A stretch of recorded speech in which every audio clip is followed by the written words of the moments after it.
Voltei agora para o capítulo mais aguardado de Ezequiel. Capítulo 37, o Vale dos Ossos Secos. A mão do Senhor estava sobre mim, e por seu espírito ele me levou a um vale cheio de ossos. Ele me levou de um lado para o outro e pude ver que era enorme número de ossos no vale e que os ossos estavam muito secos. Ele me perguntou: Filho do homem, estes ossos poderão tornar a viver? Eu respondi: Ó soberano Senhor, só tu sabes. Então ele me disse: Profetize a esses ossos e diga-lhes: Ossos secos, ouçam a palavra do Senhor. Assim diz o soberano Senhor a estes ossos: Farei um espírito entrar em vocês e vocês terão vida. Porei tendões em vocês e farei aparecer carne sobre vocês. Eu os cobrirei com pele, porei um espírito em vocês e vocês terão vida. Então vocês saberão que eu sou o Senhor.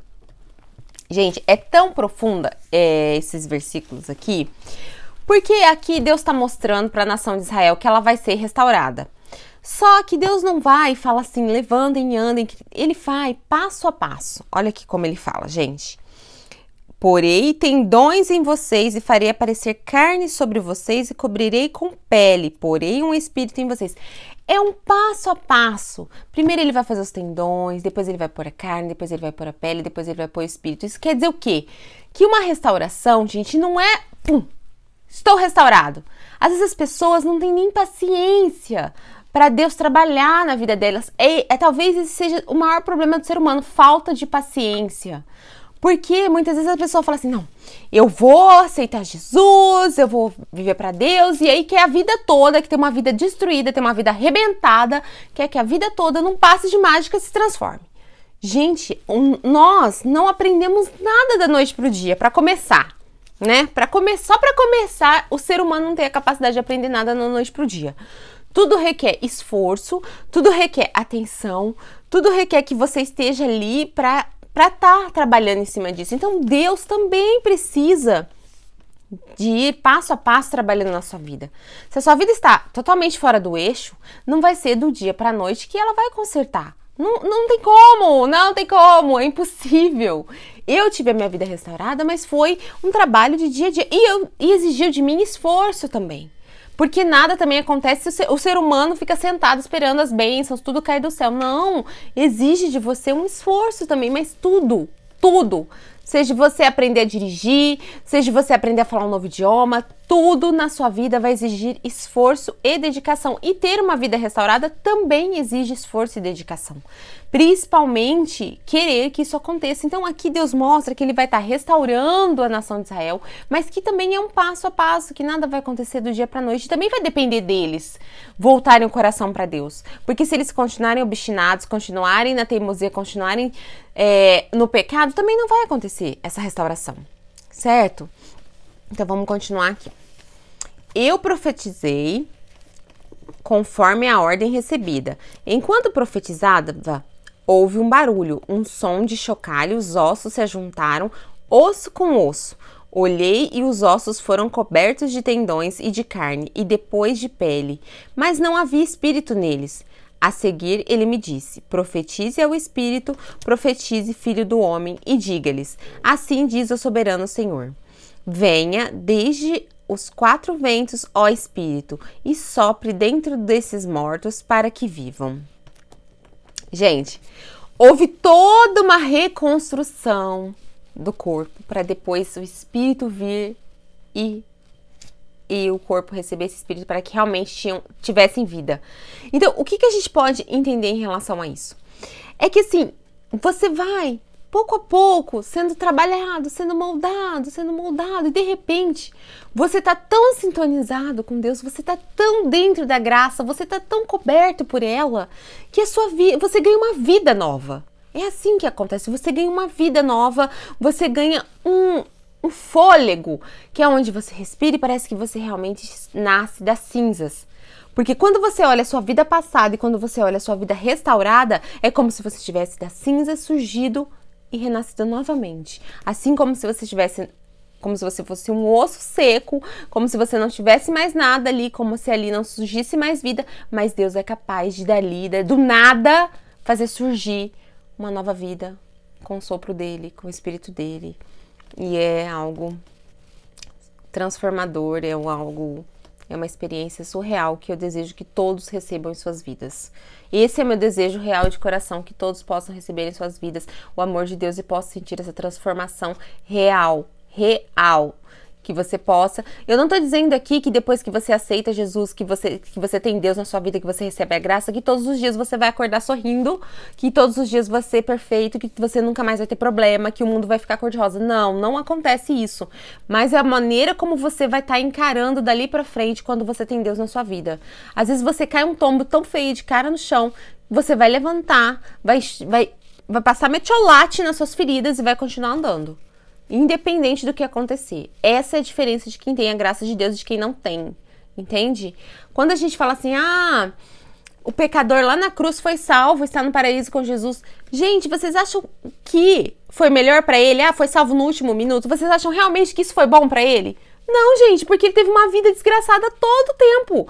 Toda a vida dele, até ele morrer lá naquela cruz do lado de Jesus, foi horrível, foi péssima. Talvez se ele tivesse conhecido o amor de Deus antes, a vida dele teria sido plena, teria sido maravilhosa. Então, não está em aceitar Jesus de última hora antes de morrer, não deixem para que isso aconteça, entendeu? Muitas pessoas entendem o amor de Deus somente na velhice, e isso é triste, isso é muito triste. O ideal é que você tenha o amor de Deus desde jovem, porque para você desfrutar isso, porque a vida já é cheia de problemas, cheia de complicações que nós mesmos causamos. Então, se você tiver o amor de Deus nela, só vai tornar ela mais fácil, mais simples, mais agradável para você.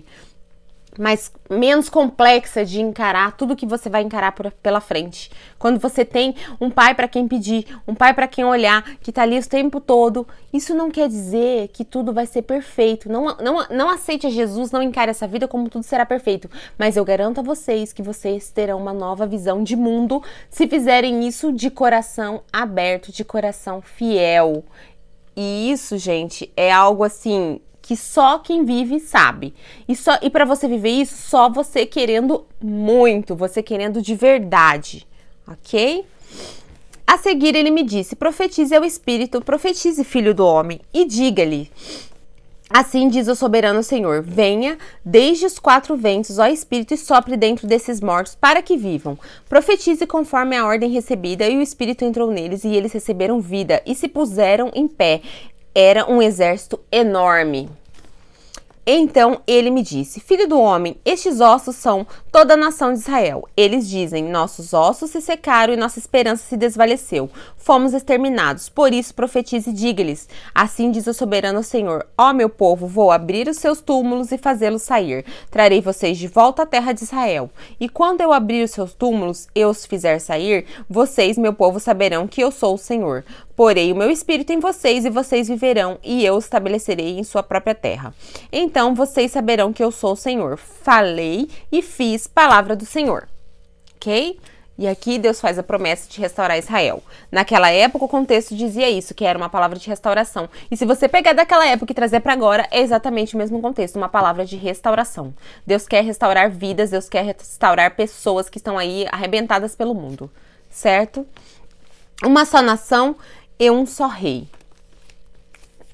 Esta palavra do Senhor veio a mim, filho do homem, escreva num pedaço de madeira, pertencente a Judá e aos israelitas, seus companheiros. Depois escreva noutro pedaço de madeira, vara de Efraim, pertencente a José e toda a nação de Israel, seus companheiros. Junte-os numa única vara para que se tornem uma só em sua mão.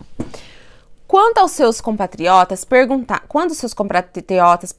você não vai nos dizer o que significa isso? Diga-lhes, assim diz o soberano Senhor, vou apanhar a vara que está na mão de Efraim, pertencente a José e as demais tribos israelitas.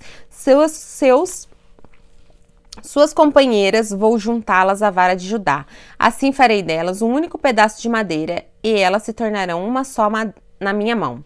Segure diante dos olhos deles os pedaços de madeira em que você escreveu, e diga-lhes, assim diz o soberano Senhor, tirarei os israelitas das nações para onde foram. Vou ajuntá-los de todos os lugares ao redor e trazê-los de volta à sua própria terra. Eu os farei uma única nação, a terra nos montes de Israel. Haverá um único rei sobre todos eles, e nunca mais serão duas nações, nem estarão divididos em dois reinos. Não se contaminarão mais com seus ídolos e imagens detestáveis, nem com nenhuma de suas transgressões, pois eu os salvarei de todas as suas apostasias. Pecaminosa eu os purificarei, eles serão um povo e eu serei o seu Deus. O meu servo Davi será rei sobre eles, e todos eles terão um só pastor. Seguirão as minhas leis e terão cuidado de obedecer os meus decretos. Viverão na terra que dei ao meu servo Jacó, e a terra de onde seus antepassados viveram. Eles, seus filhos e os filhos dos seus filhos viverão ali para sempre. E eu, meu servo Davi, será o seu líder para sempre. Farei uma aliança de paz com eles, será uma aliança eterna, e eu firmarei e as multiplicarei e porei o meu santuário no meio deles para sempre. Minha morada estará com ele, eu serei o seu Deus e eles serão o meu povo. Então, quando o seu santuário estiver entre eles para sempre, as nações saberão que eu sou o Senhor, santifico Israel. Que eu sou o Senhor e santifico Israel.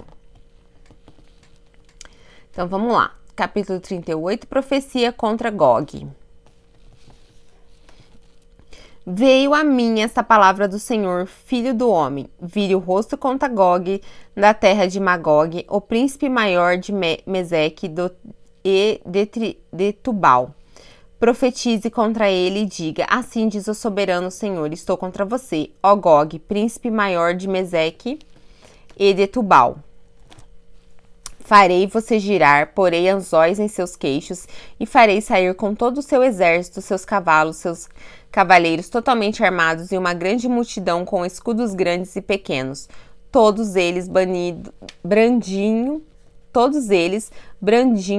suas espadas. A Pérsia, a Etiópia e a Líbia estarão com eles, todos com seus escudos e capacetes. Gomer com todas as suas tropas, e Bet-Togarma do exército norte com todas as suas tropas. Muitas nações com vocês. Aponte-se, esteja preparado, você e todas as multidões reunidas ao seu redor, e assuma o comando delas. Depois de muitos dias você será chamado às armas. Daqui a alguns anos você verá uma terra que se recuperou da guerra, cujo povo foi reunido dentre as nações nos montes de Israel, das quais por muito tempo estiveram arrasados. Trazidos das nações, agora vivem em segurança. Você, todas as suas tropas e muitas nações subirão avançando como uma tempestade. Você será como uma nuvem cobrindo a terra. Assim diz o soberano Senhor. Naquele dia tiveram pensamentos à sua cabeça, e você maquinará um plano maligno. Você dirá: invadirei uma terra de povoados, atacarei um povo pacífico e que de nada suspeita, onde todos moram em cidades sem muros, sem portas e sem trancas. Despojarei, saquearei e voltarei a minha mão contra as ruínas reerguidas e contra o povo reunido dentre as nações, rico em gado e em bens, que vive na parte central do território. Sabá e Dedá e os mercadores de Tarsis e todos os seus povoados dirão a você: você veio para tomar despojos? Você reuniu essa multidão para saquear?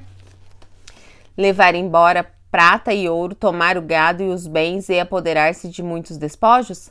Por isso, filho do homem, profetize e diga: Gog, assim diz o soberano Senhor, naquele dia, quando Israel, o meu povo, estiver vivendo em segurança, será que você não vai reparar nisso? Você virá do seu lugar do extremo norte, você acompanhado de suas nações, todas elas montadas em cavalos, uma grande multidão, um exército numeroso. Você avançará contra Israel e meu povo com uma nuvem que cobre a terra. Nos dias vindouros, ó Gog, trarei você contra a minha terra, para que as nações me conheçam quando eu me mostrar santo por meio de você diante dos olhos delas. Assim diz o soberano Senhor: acaso você não é aquele de quem falei em dias passados por meio dos meus servos, os profetas de Israel? Naquela época eles profetizaram durante anos que eu traria você contra Israel. E isso que acontecerá naquele dia. Quando Gog atacar Israel, será despertado o meu furor. Palavra do soberano, o Senhor. Em meu zelo e em meu grande furor, declaro que naquela época haverá um grande terremoto em Israel. Os peixes do mar, as aves do céu, os animais do campo, toda criatura que rasteja pelo chão e todas as pessoas da face da terra tremerão diante de minha esperança. Os montes serão postos abaixo e os penhascos se desmontarão e todos os muros cairão. Convocarei a espada contra Gog em todos os meus montes. Palavra do soberano Senhor. A espada de cada um será contra seu irmão. Executarei juízo sobre eles como peste e derramamento de sangue. Desabarei torrentes de chuva, saraiva e enxofre ardente sobre eles e sobre suas tropas e sobre muitas nações que estarão com ele. E assim mostrarei a minha grandeza e a minha santidade e me farei conhecido de muitas nações. Então eles saberão que eu sou o Senhor. Capítulo 39. Filho do homem, profetize contra Gog. Vamos lá, gente, tive que dar uma pausa. Capítulo 39. Filho do homem, profetize contra Gog e diga: assim diz o soberano, o Senhor, eu estou contra você, ó Gog, príncipe maior de Meseque e de Tubal. Farei você girar e eu arrastarei. Eu o trarei do extremo norte e eu o enviarei contra os montes de Israel. Então derrubarei o arco de sua mão esquerda e farei suas flechas caírem de sua mão direita. Nos montes de Israel você cairá, você e todas as suas tropas e as nações que estiverem com você. Eu darei você como comida a todo tipo de ave e como carniça aos animais do campo. Você cairá em campo aberto, pois eu falei. Palavra do soberano Senhor. Mandarei fogo sobre Magog e sobre aquelas que vivem em segurança nas regiões costeiras, e eles saberão que eu sou o Senhor. Farei conhecido meu santo nome no meio de Israel, o meu povo. Não mais deixarei que o meu nome seja profanado, e as nações saberão que eu, o Senhor, sou santo de Israel. E aí vem, é certo que acontecerá, palavra do soberano Senhor. Este é o meu dia de que eu falei. Este é o dia de que eu falei. Então aqueles que morarem nas cidades de Israel sairão e usarão armas como combustível e as queimarão. Os escudos pequenos e grandes, os arcos e flechas, os bastões de guerras e lanças. Durante 7 anos eles as utilizarão como combustível. Não precisarão ajuntar lenha nos campos nem cortá-las nas florestas, porque eles usarão as armas como combustível. E eles despojarão aqueles que os despojaram e saquearão aqueles que os saquearam. Palavra do soberano Senhor.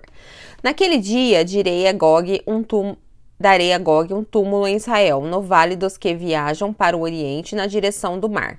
Ele bloqueará o caminho dos viajantes, porque Gog e todos os seus batalhões serão sepultados ali. Por isso será chamado Vale de Ramon-Gog. Durante os 7 meses as nações de Israel o sepultará a fim de purificar a terra. Todo o povo da terra o sepultará.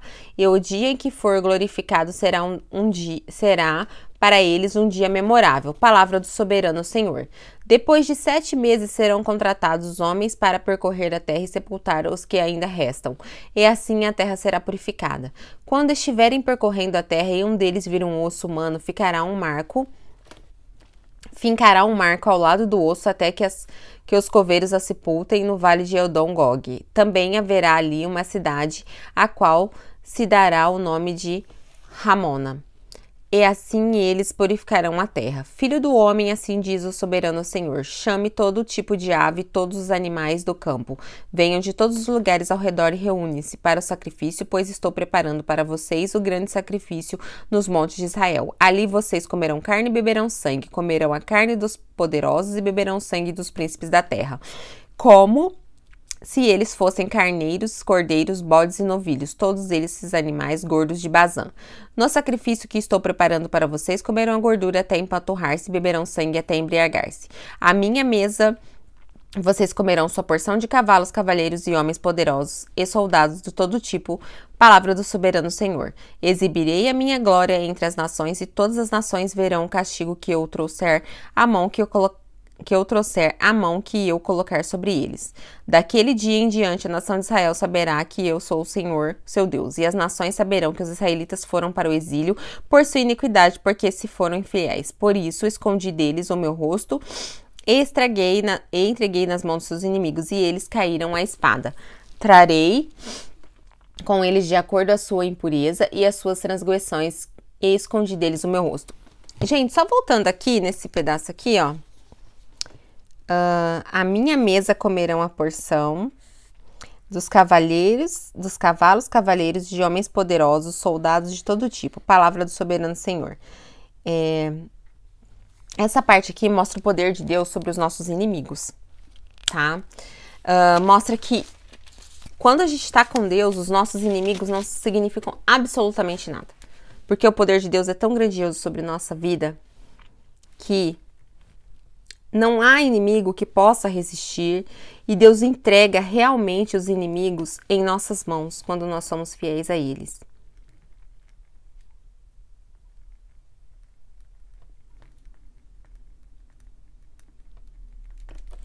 E aqui Deus está dizendo que vai entregar todos os inimigos de Israel nas mãos deles. Por isso, diz o soberano Senhor, agora trarei Jacó de volta do cativeiro e terei compaixão toda a nação de Israel e serei zeloso pelo meu santo nome. Eles esquecerão da vergonha porque passaram e toda a iniquidade que mostraram para comigo, enquanto viviam em segurança em sua terra, sem que ninguém lhes causasse medo. Quando eu os tiver trazido de volta às nações, eu os tiver ajuntado dentre as terras de seus inimigos, eu me revelarei santo por meio deles à vista de suas nações. Então eles saberão que eu sou o Senhor, o seu Deus, embora os tenha enviado para o exílio entre as nações, eu os reunirei em sua própria terra, sem deixar um único deles para trás. Não mais esconderei o rosto deles, pois derramarei o meu espírito sobre a nação de Israel. Palavra do soberano Senhor. Mais uma vez aqui só Deus falando da restauração, né, que ele terá, da misericórdia que ele terá com Israel, né. O novo templo, capítulo 40.